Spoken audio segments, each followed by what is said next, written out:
Assalamualaikum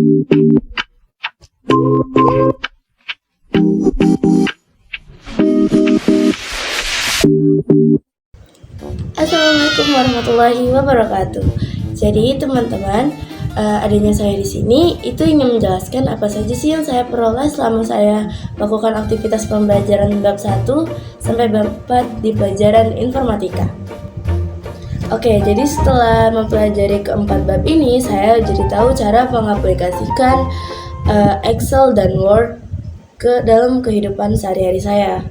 Nah, seperti misalnya saya diberi tugas di mapel lain untuk membuat cerpen. Nah, saya jadi mengetahui apa saja sih yang harus saya lakukan terlebih dahulu untuk membuat cerpen. Mungkin seperti mengganti kertasnya menjadi ukuran untuk letters, atau kertas letters itu adalah jenis kertas yang biasa dipakai oleh penulis-penulis sekarang untuk menulis sebuah cerita. Nah, lalu mungkin saya ada diberi tugas untuk membuat naskah atau laporan. Saya biasa memakai kertas A4. Nah, kertas A4 ini yang biasa kita pakai pada umumnya lah. Lalu saya juga mengetahui ternyata standar-standar bentuk font dalam Word itu ada banyak. Biasa mungkin untuk mengetik sebuah cerita kita bisa memakai Times New Roman, atau untuk membuat laporan kita bisa memakai Arial. Nah, lalu cara untuk mengaplikasikan Word itu juga ada lagi nih. Jadi ada juga nih cara untuk mengaplikasikan Excel. Nah, Excel itu biasa digunakan untuk menghitung atau menjumlahkan data. Jadi misalnya untuk saya jurusan kulineri, mungkin saya ada tugas untuk menghitung sebuah data-data, suatu bahan itu totalnya semua berapa. Nah, menggunakan Excel ini dengan memasukkan rumus, kita bisa tahu nih berapa sih sebenarnya jumlah semua bahannya.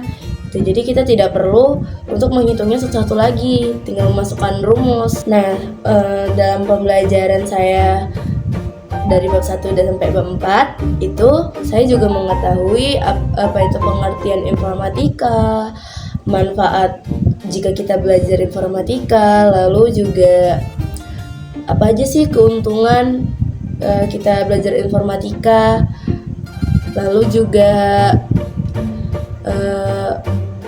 penyebab apa sih yang bisa didapatkan jika kita tidak mau belajar informatika.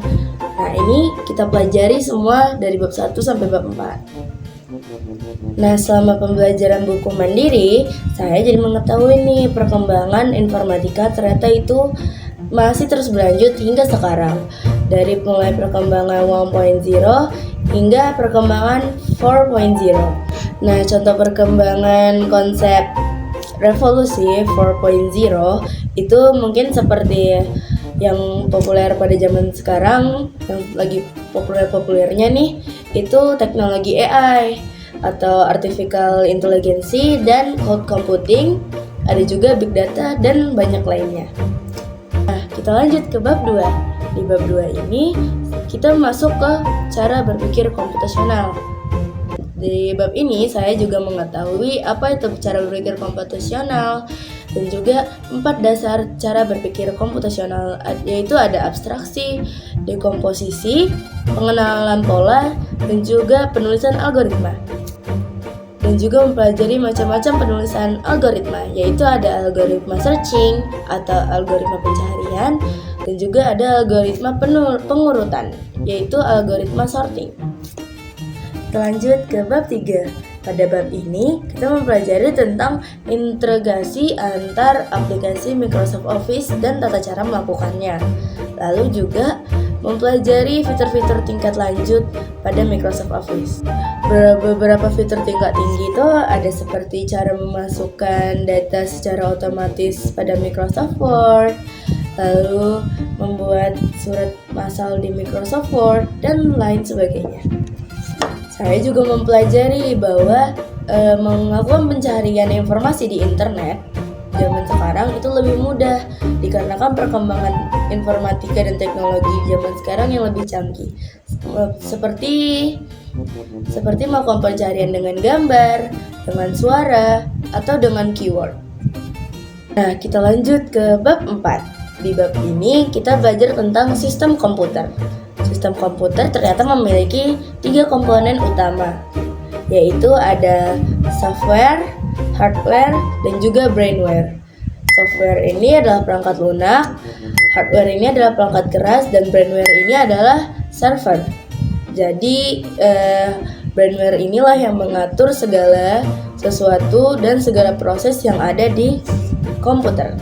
Pemrosesan dalam komputer itu dapat dilakukan dengan mengikuti alur, yaitu alur input, proses, dan output. Oke, jadi contoh alur input, proses, dan output itu apa sih? Jadi misalkan kalian ingin mendengarkan lagu ya di YouTube, di komputer.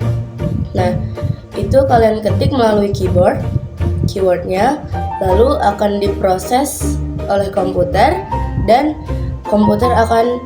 speaker akan mengeluarkan suara yang dari lagu yang kalian setel itu. Jadi